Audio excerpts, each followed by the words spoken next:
Bonjour, cette fois-ci je voulais faire une vidéo sur les tristesses du surdoué. Alors de toute façon ça va être les tristesses du surdoué que moi je suis, parce qu'il y a pas mal de différences entre surdoué encore, voir aussi ma vidéo sur les deux types de surdoué, comme moi je le perçois. Mais donc les tristesses du surdoué. Une des plus grandes tristesses que moi j'ai, plus ou moins continuellement, c'est de voir comment autour de moi on fout les choses en l'air. Alors on pourrait appeler ça le syndrome de Cassandre, mais comme j'ai aussi écrit dans mon livre, moi surdoué révolté, euh, moi je trouve pas que c'est moi qui ai un syndrome, c'est les autres qui ont une sorte de syndrome. Un syndrome de ne pas voir très loin, de ne pas extrapoler très loin, de ne pas prendre beaucoup de paramètres en compte, etc. Il y a d'ailleurs aussi un film qui n'est pas mal, qui parle plus ou moins de ça. C'est plutôt un film pour enfants et jeunes, etc.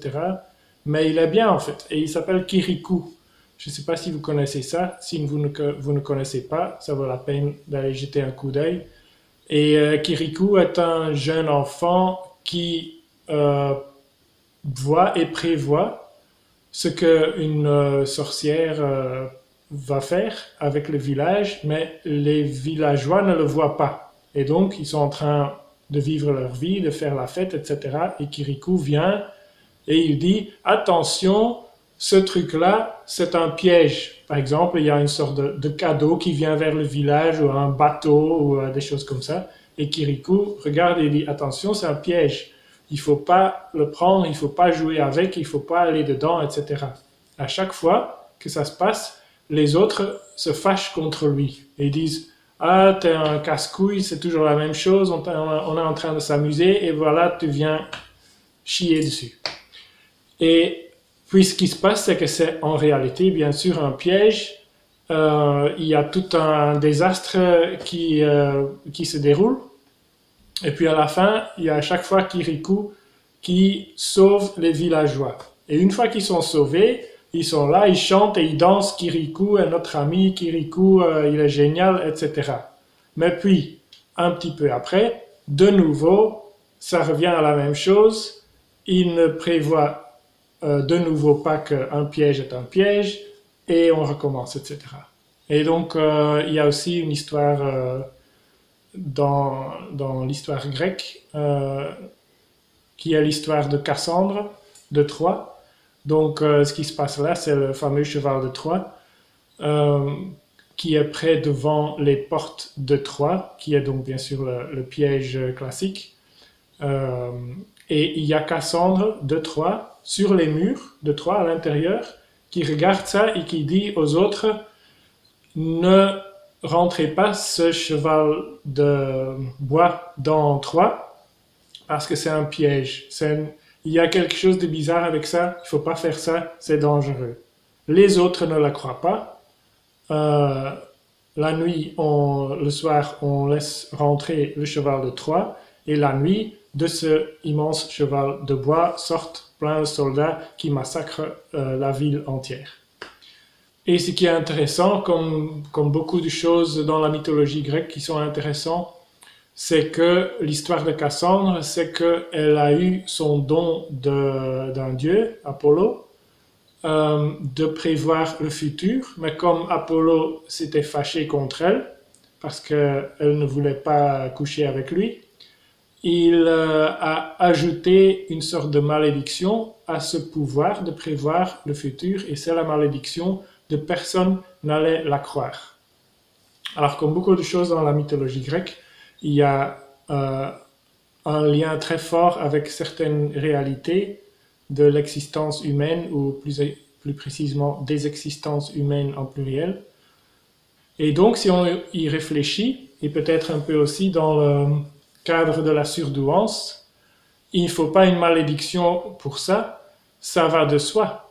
Ça va tout simplement de soi. Si une personne prévoit le futur, alors entre parenthèses, je vais aller plus loin dans cela tout à l'heure, mais je ne crois pas que moi je peux prévoir le futur, hein, c'est pas ça. Mais je reviens à ça. Mais imaginons qu'une personne peut prévoir le futur et les autres ne peuvent pas prévoir le futur. Bien sûr que les autres ne vont pas croire personne A. C'est naturel, ils ne le voient pas. Et en parlant de la surdouance et la non-surdouance, c'est un peu pareil. Alors pour moi, la surdouance, le type de surdouance que moi j'aurais, ça serait plutôt de faire beaucoup d'extrapolations possibles à partir d'un point ou d'un nuage de points, de faire beaucoup de liens entre les points et les extrapolations, de prendre beaucoup de paramètres en compte. Alors tout ça c'est relatif, hein, avec beaucoup, je veux dire plus ou beaucoup plus que la majorité des gens, et d'extrapoler loin et large. Et donc ce n'est pas comme si je peux prévoir le futur, je prévois beaucoup de futur. Et je prévois ou je vois quelles sont les causes qui vont participer à qu'un certain futur A va se réaliser, quelles sont les causes qui vont participer à un futur B, etc.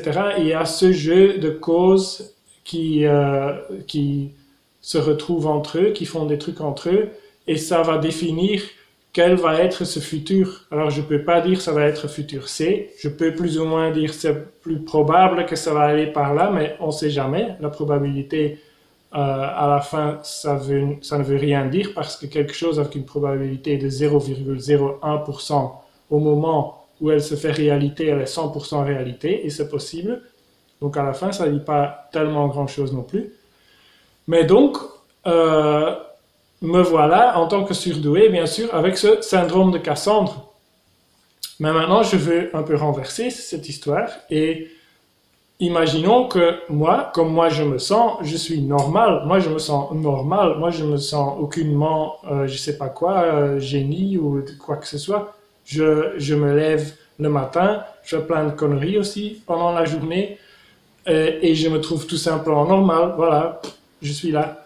Et je vois autour de moi une sorte de syndrome de myopie, moi je dirais. Une sorte de syndrome de ne pas voir plus loin que son nez, de ne pas extrapoler plus loin que les prochaines 2 minutes, et de faire ça en prenant en compte très peu de paramètres. Bon, ça c'est tristesse numéro 1. Et c'est une tristesse parce que, par exemple, au niveau écologique, c'est vraiment à se tirer les cheveux et à pleurer de perdre les yeux, de voir comment on est en train de foutre en l'air un écosystème qui consiste de plusieurs écosystèmes, de beaucoup d'écosystèmes, qui est durable en soi.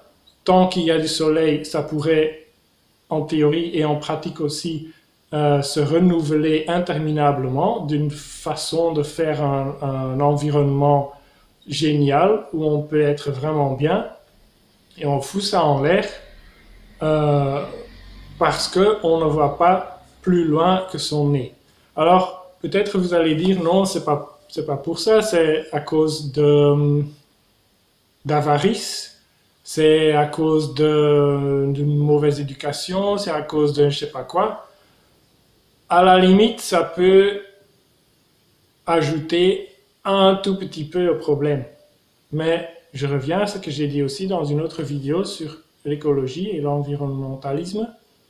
Si on est dans une voiture et on va à 100 km à l'heure et on voit un mur devant soi, on va freiner. Éducation ou pas d'éducation, avarice ou pas d'avarice, on va freiner parce que même si on est avare, on veut vivre pour profiter de ce qu'on pense qu'on va obtenir. Même si on a eu une certaine éducation ou autre, on veut survivre. Et dans le cas de l'écologie, si on voit assez loin et fin, alors on voit très bien que c'est une question de survie. Puis il y a aussi ce qui entre, c'est l'empathie. Une sorte d'empathie vers les autres humains, aussi vers les autres êtres vivants, et aussi vers les êtres vivants du futur. Et si on n'a pas cette empathie, oui, c'est possible, ça oui, qu'on calcule que le mur, il est plus loin que de toute façon, moi je vais être vieux et mort. Oui, c'est possible, mais ça revient un peu à la même chose. L'empathie, selon moi, et j'ai pas mal de bonnes raisons scientifiques pour penser ça, en neurobiologie, etc., l'empathie ne s'apprend pas réellement. Alors, il y a empathie cognitive et empathie émotionnelle. L'empathie cognitive, c'est agir comme si on a de l'empathie. Ça, oui, ça s'apprend. Mais l'empathie qui consiste en vraiment sentir ou se projeter dans l'autre et sentir ce qu'on sentirait si on était dans ses chaussures, ça ne s'apprend pas du tout. Et donc, c'est tristesse numéro 1 de voir qu'on fout autour de moi tout en l'air. Voilà. Alors, une deuxième tristesse, et c'est aussi une tristesse assez grande, c'est une sorte de sensation de solitude. Alors cette solitude, bien sûr que je ne suis pas seul, il y a plein de gens autour de moi tout le temps. Et directement, je dois ajouter aussi, maintenant, moi, dans ma vie, j'ai une super bonne relation avec ma femme.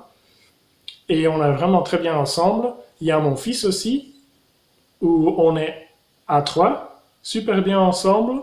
J'ai quelques amis. Avec ça, il y a déjà, c'est un peu moins proche et génial qu'entre nous 3, mais ça va. Mais cela reste qu'avec la société, et je vais revenir à mes air quotes, la société, il y a une sorte de solitude dans cette société. Dans le sens qu'il y a vraiment très très peu de gens avec qui je pourrais librement parler et qu'on serait un peu sur la même onde ou la même fréquence. Et de un, c'est parce que j'ai une tête différente que les autres. Alors tout le monde a un peu une tête différente que tous les autres, mais s'il y a quelque chose que j'ai appris ou que j'ai commencé à considérer quand j'ai fait le test QI et je suis sorti à 133 ou quelque chose comme ça, c'est que il y a une base vraiment de différence architecturale de cerveau entre moi et ces autres gens, la majorité des autres gens. C'est un peu comme j'ai décrit dans mon livre aussi, il y a les chimpanzés, il y a les bonobos. Ils sont différents. Et si tu mets un bonobo, si tu prendrais un bonobo et tu le mets dans un groupe de chimpanzés, imaginons un zoologue qui fait ça dans le zoo ou quelque chose comme ça serait scandaleux et il serait super mal dans sa peau. L'inverse aussi, un chimpanzé entre bonobos, ça n'irait pas non plus. Ils sont très très comparables, mais tout de même, il y a d'énormes différences et je crois bien qu'on ne va pas dire que c'est parce qu'ils ont eu une éducation différente, n'est-ce pas? Alors ça ne prouve rien, c'est une métaphore. On va laisser la métaphore des bonobos et chimpanzés là où il est. Il y a aussi pas mal de sciences sur les différences des cerveaux et les trames de différences des cerveaux. Et donc, comme moi je le perçois maintenant, j'ai une architecture de cerveau qui est assez différente de la majorité des autres gens. Est-ce qu'elle est meilleure? Bien sûr que non. Ces autres, ils sont pas moins bien que moi. Moi, je suis pas mieux que eux. Ce n'est pas une question de ça. Mais il faut quand même accepter cette différence. Parce que si on n'accepte pas une certaine caractéristique de la réalité, on ne peut que se heurter tout le temps contre ses propres hallucinations. Et donc, il y a une sorte de solitude dans ce sens-là, où je bouge entre plein de gens qui finalement ont un peu une autre tête, une autre manière existentielle de fonctionner dans le monde.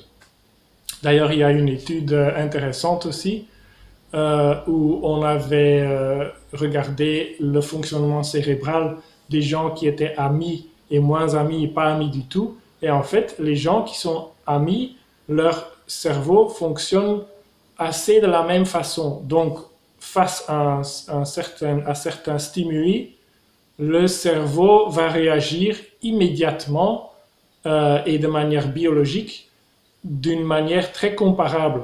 Alors là, on ne parle pas de cause et effet, et donc ça ne prouve en soi pas non plus que si on passe beaucoup de temps ensemble, qu'on pourrait se rapprocher en fonctionnement cérébral. Néanmoins, pour moi, c'est très clair que ce rapprochement, il y a beaucoup de limites et qu'il y a beaucoup de gens qui vont jamais se rapprocher ou moi me rapprocher vers eux d'une façon qu'on va vraiment être amis de cette façon que quand on a des stimuli devant nous, qu'on va instinctivement, directement et sans le penser, très naturellement avoir paf, la même réaction neurologique. Pour moi, c'est clair. Si vous avez une autre idée là-dessus, c'est très bien. Moi, j'ai vraiment considéré toutes ces options et je suis arrivé avec beaucoup de difficultés finalement, morales aussi, et puis j'ai laissé tout ça derrière, paf, et à la fin j'ai observé, et pour moi c'est ça. Donc voilà, une vidéo sur mes tristesses. Tristesse numéro 1, c'est voir qu'autour de moi on fout tout en l'air. Tristesse numéro 2, c'est une sorte de solitude que moi je connecte à des différences architecturales fonctionnelles profondes de cerveau, pas de cerveau mieux ou moins bien, mais simplement différent. Alors ça m'intéresserait beaucoup si vous avez ces sensations ou pas ces sensations, qu'est-ce que vous pensez de tout cela, etc. Utilisez les commentaires. Si ça vous a plu ou ça vous a donné quelque chose dans votre vie, mettez un like aussi, comme ça cette vidéo fait plus son chemin sur l'internet et dans YouTube. Et on se verra dans la prochaine vidéo.